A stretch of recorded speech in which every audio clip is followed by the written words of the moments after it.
Salut et bienvenue dans New Deal, le podcast Slate Ifrit et TSO qui en 2026 encore et by the way, bonne année chers auditeurs et chères auditrices, le podcast Dige qui décortique l'actualité américaine toujours en compagnie de Laurence Nardon, l'excellente spécialiste des États-Unis à l'Ifrit. Bonjour Laurence. Bonjour Romain. Alors, en 2026, plus que jamais, nous allons avoir besoin de nos discussions hebdomadaires pour faire sens de ce qui arrive aux États-Unis où l'actualité est toujours aussi hystérique. Jugez-en plutôt, si on ouvre un journal américain ces jours-ci, les unes portent sur 1. Les tensions toujours vives entre la police de l'immigration ICE et la population de Minneapolis après la mort d'une militante, me dites-vous, mais enfin, d'une mère de famille, la semaine dernière. 2. Le président de la Fed, Jerome Powell, qui se rebiffe devant les menaces de procès intentées par l'administration et par Trump en particulier avec qui il est en conflit. 3. On attend aussi cette semaine une décision très importante de la Cour suprême sur la légalité des tarifs douaniers de Trump. Ça, c'est pour la politique intérieure, mais en politique étrangère, c'est assez intense également. Vous l'avez dit Laurence, en ce qui concerne le Venezuela, Trump va recevoir la prix Nobel vénézuélienne Maria Corina Machado le jeudi 15. Trump évoque aussi de possibles frappes contre l'Iran dans le contexte des manifestations contre les régimes et dans l'idée de faire tomber le dit régime.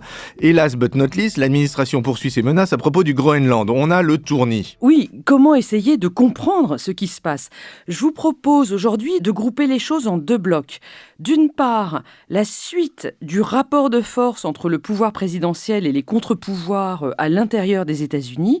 Et puis ensuite, nous verrons comment se met en place le nouvel ordre du monde de 2026. Alors, très bien, allons-y, commençons par l'actualité intérieure. Oui, alors comme je le disais, on peut lire les choses comme la suite du rapport de force qui a toujours existé mais qui est véritablement hystérisé sous Trump et notamment sous Trump 2 entre la présidence d'un côté, la Maison-Blanche, et puis les divers contre-pouvoirs qui existent depuis la fondation de la République aux États-Unis.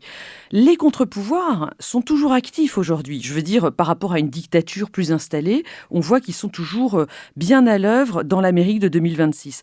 Prenons la mort de cette mère de famille, Renée Good. On peut lire ça comme la lutte entre la police ICE qui est déployée à Minneapolis et les militants, la société civile. On peut voir aussi, ça a été évident depuis la semaine dernière, le rôle des médias dans la lecture des événements. Il y a eu, comme d'habitude, les médias plutôt progressistes qui hurlaient au scandale, et je pense quand on regarde la vidéo qu'ils sont plutôt dans le vrai, et puis de l'autre côté, une lecture des choses totalement inverse sur les médias de droite, Fox News en particulier. Et même à rebours complet de la vérité en ce qui concerne les déclarations de Donald Trump, qui a quand même dit que c'était une agitatrice professionnelle de haut niveau, alors que c'est une mère de famille de 3 enfants. Et quand on regarde Fox News, ce qui est horrible, c'est qu'ils insistent sur le fait qu'elle était en couple avec une autre femme et que donc, c'était pas une bonne personne. Prenons la Fed maintenant. Le président Jerome Powell se rebiffe en effet, ce qu'il n'avait pas fait jusqu'à présent. Pourquoi ? Parce que la semaine dernière, la procureure du district de Columbia, qui au passage, n'est autre que la juge Jeanine Pirro, ancienne star de la télé. Elle avait cette émission Juge Jeanine et elle a été nommée procureure de D.C. en juin dernier par Trump. Cette juge, donc, a déclaré qu'elle allait lancer un procès contre Jerome Powell parce que, lors des rénovations du bâtiment de la Fed il y a quelques années à Washington, D.C., une rénovation à plus de 2 milliards de dollars, eh bien, Jerome Powell n'aurait pas fait les choses comme il faut. Or, il y a eu, après cette annonce, des condamnations venues vraiment de toutes parts, notamment 2 sénateurs républicains, Thom Tillis de Caroline du Nord et John Thune du Dakota du Sud.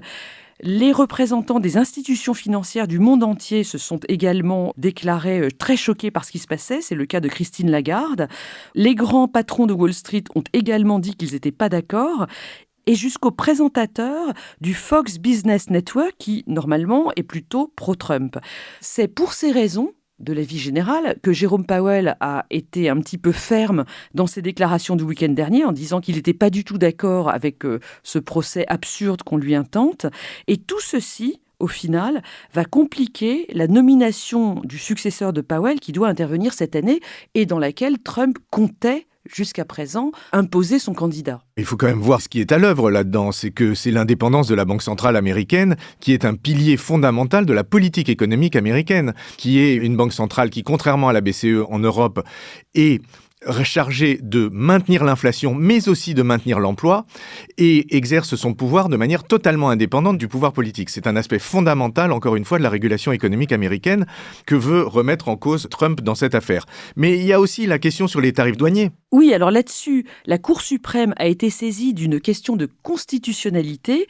La question, c'est de savoir si, lorsque Trump invoque une loi de 1977 pour mettre en place ces tarifs, ça c'était au printemps dernier, cette loi est véritablement applicable en l'espèce.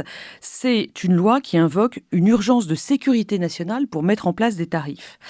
La Cour suprême a laissé entendre qu'elle ferait connaître sa décision cette semaine, peut-être même aujourd'hui, mercredi 14 janvier.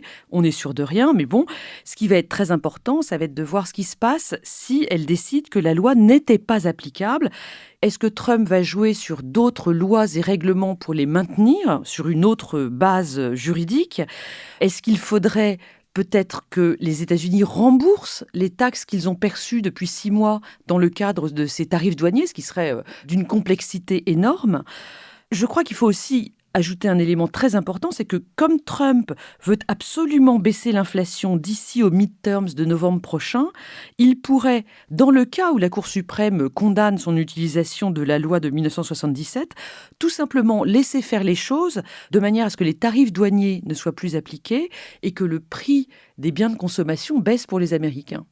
Là, on est dans la politique politicienne. Mais dans tous les cas, la décision restera très lourde de signification en ce qui concerne le rôle de la Cour suprême en tant que contre-pouvoir vis-à-vis de Trump, non ? Oui, absolument. Donc on voit bien que là encore, il y a des contre-pouvoirs qui sont à l'œuvre vis-à-vis de la présidence Trump. Donc on est quand même dans une situation extrêmement mouvante. Je voudrais mentionner, Romain, un dernier point là-dessus, c'est qu'il faut quand même garder à l'esprit dans ce combat entre la présidence et le reste du pays les nombreux moyens que Trump a utilisés et va utiliser pour enrayer le processus des élections de 2026. C'est vraiment l'éléphant dans la pièce. On sait qu'il y a aujourd'hui un personnel MAGA qui est nommé dans de nombreux États à tous les niveaux.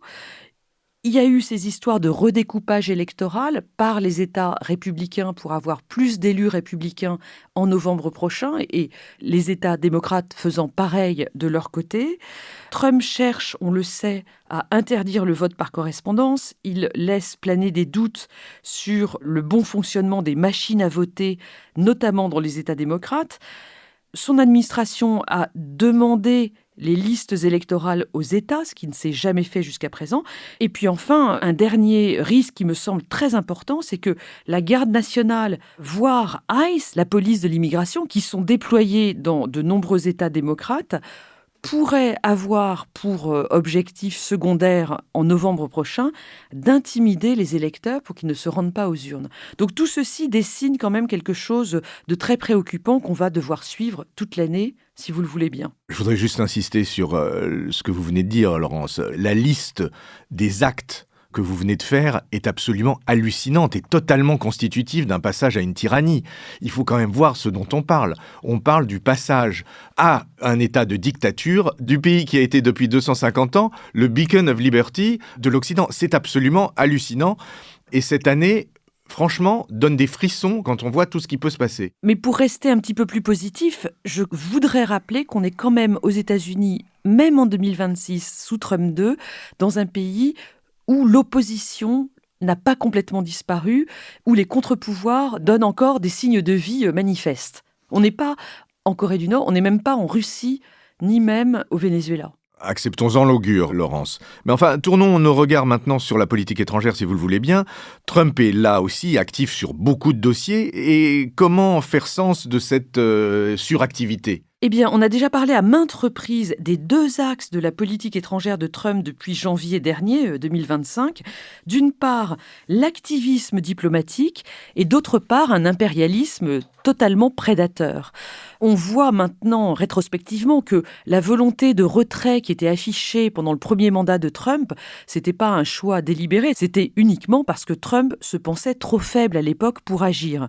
Mais alors maintenant, qu'est-ce qui se dessine ? C'est quoi le monde selon Trump ? Il y a un récit qui est devenu totalement dominant désormais, c'est que on n'est plus du tout dans la fin de l'histoire. Oui, la fameuse fin de l'histoire théorisée par Francis Fukuyama à la fin des années 80, à l'écroulement de l'Empire soviétique, où on disait il n'y a plus cette dialectique fondamentale qui fait bouger l'histoire, qui est la lutte de la sphère communiste contre la sphère de la liberté et de la démocratie occidentale, évidemment menée par les États-Unis. Et donc Fukuyama disait à cette époque-là que l'histoire était finie parce que désormais tous les pays allaient petit à petit accéder à la démocratie, à l'économie de marché, au respect des droits de l'homme, etc. Ça allait être merveilleux.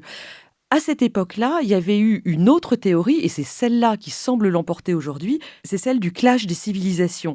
L'auteur à nommer ici, c'est Samuel Huntington, qui a sorti un livre en 1993 sur ce thème, et il déclarait à l'époque que, précisément parce qu'il n'y avait plus de disputes idéologiques majeures entre communisme et capitalisme dans le monde, après la chute de l'URSS, on allait voir se réveiller des civilisations différentes qui allaient nécessairement se battre les unes contre les autres.